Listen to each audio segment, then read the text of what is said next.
ஆண்டவராகிய இயேசு கிறிஸ்துவின் நாமத்தில் அன்பின் வாழ்த்துக்கள். இந்த நாள் காலை மன்னா தியானிப்பதற்காக எடுத்துக்கொண்ட வேத வசனம் 1 தெசலோனிக்கேயர் 5ஆம் அதிகாரம் 16 முதல் 18 வசனங்கள் வரை. எப்பொழுதும் சந்தோஷமாயிருங்கள், இடைவிடாமல் ஜெபம் பண்ணுங்கள், எல்லாவற்றிலேயும் ஸ்தோத்திரம் செய்யுங்கள்.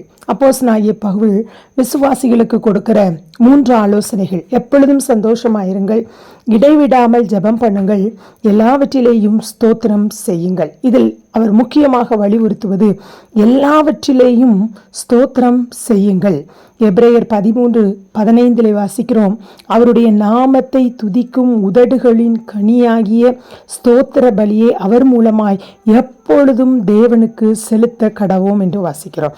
உதடுகளின் கனியாகிய ஸ்தோத்திர பலிகளை எப்பொழுதும் நாம் அவருக்கு செலுத்த வேண்டும். எல்லாவற்றிலேயும் என்று சொல்லும் பொழுது வாழ்வானாலும் தாழ்வானாலும் சுகமானாலும் சுகவீனமானாலும் எல்லா நிலைமையிலும் இருந்தாலும் இல்லாவிட்டாலும் எப்பொழுதும் கர்த்தரை ஸ்தோத்தரிக்க நாம் கற்றுக்கொள்ள வேண்டும். அப்படி நாம் கர்த்தரை ஆராதிக்கும் பொழுது நம்முடைய துக்கத்தை அவர் சந்தோஷமாய் மாற்றுகிறார், நம்முடைய கண்ணீரை அவர் களிப்பாக மாற்றுகிறார். எனவே தான் சங்கீதக்காரன் சங்கீதம் 34:1 வாசிக்கிறோம், கர்த்தரை நான் எக்காலத்திலும் ஸ்தோத்தரிப்பேன், அவர் துதி எப்பொழுதும் என் வாயில் இருக்கும். எக்காலத்திலும், அதாவது எல்லாவற்றிலேயும் இந்த மாதிரி எக்காலத்திலும் எல்லா சூழ்நிலையிலும் நான் கர்த்தரை ஸ்தோத்தரிப்பேன் என்று சொல்லுகிறதை பார்க்கிறோம். பக்தன் யோபுடைய வாழ்க்கையை நாம் எடுத்துக்கொள்வோமே, ஆனால் சத்துருவினால் சோதிக்கப்படும் பொழுது அவனுக்கு இருந்த எல்லாவற்றையும் அவர் இழக்கிறார். அப்படிப்பட்ட அந்த சூழ்நிலையிலே யோபு 1:21 வாசிக்கிறோம், கர்த்தர் கொடுத்தார், கர்த்தர் எடுத்தார், கர்த்தருடைய நாமத்திற்கு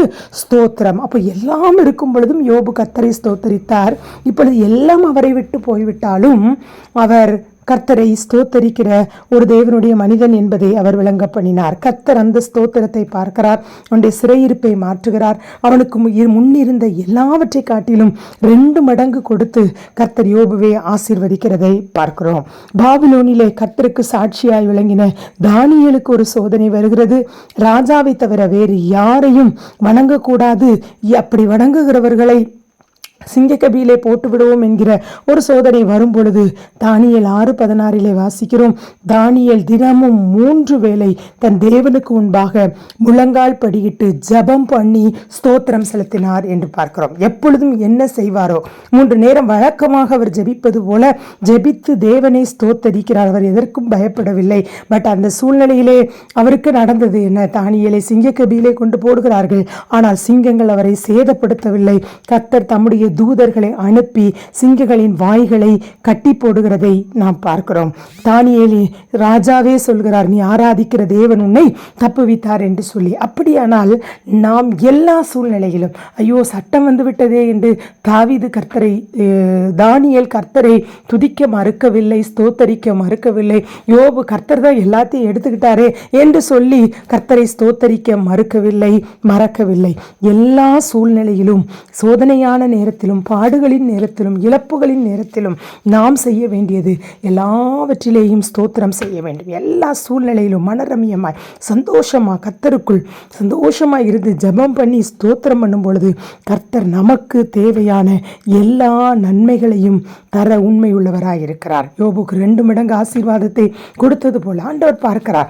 எல்லாவற்றையும் நமக்கு தந்திருக்கும் பொழுது என் பிள்ளை எப்படி இருக்கிறா, இல்லை நான் கொடுக்காத நேரத்தில் அவள் எப்படி இருக்கிறா என்று ஆண்டவர் நம்மை பார்த்து கொண்டே இருக்கிறார். அப்போ நம்ம இல்லாத சூழ்நிலையிலே அவரை ஸ்தோத்தரிக்கும் பொழுதும் அவரை துதிக்கும் பொழுதும் அவருடைய உள்ளம் எவ்வளவு சந்தோஷப்படணும். ஒன்றும் கொடுக்கலையே, ஆனாலும் என் பிள்ளை எப்படி ஸ்தோத்திரம் பண்ணுது, எப்படி நன்றி சொல்லுது அப்படின்னு சொல்லி நம்முடைய ஸ்தோத்திரங்களையும் நன்றிகளையும் பார்த்து ஆண்டவர் நமக்கு செய்ய வேண்டிய எல்லா நன்மைகளையும் செய்ய உண்மை உள்ளவராயிருக்கிறார். எனவே கர்த்தருக்குள் எப்பொழுதும் சந்தோஷமாயிருங்கள், எப்பொழுதும் ஜெபம் பண்ணுங்கள், எல்லாவற்றிலும் ஸ்தோத்திரம் பண்ணுங்கள்.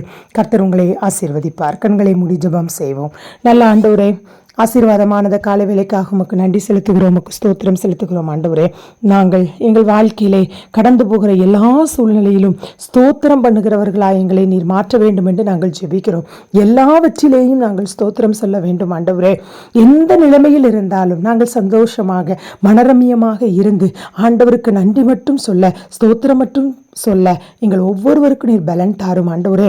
அப்படி நாங்கள் ஸ்தோத்திரங்களை செய்யும் பொழுது நீர் அதை பார்க்கிறீர், அங்கீகரிக்கிறீர். ஒரு தானியேலை விடுவித்ததான தேவன் எங்கள் பிள்ளைகளையும் நீர் விடுவிப்பீர். ஒரு யோபுக்கு 2 மடங்கு ஆசீர்வாதங்களை கொடுத்தது போல நாங்கள் எல்லாவற்றிலும் ஸ்தோத்திரம் செய்யும் பொழுது எல்லா நன்மைகளையும் எல்லா ஆசீர்வாதங்களையும் கொடுத்து எங்கள் பிள்ளைகளை நீர் உயர்த்தி மேன்மைப்படுத்தும். இந்த நாள் அவர்களுக்கு ஆசீர்வாதமாக இருக்கட்டும். இயேசுவின் நாமத்தில் ஜெபம் கேளு நல்ல பிதாவே. ஆமேன், ஆமேன். God bless you. Have a nice day.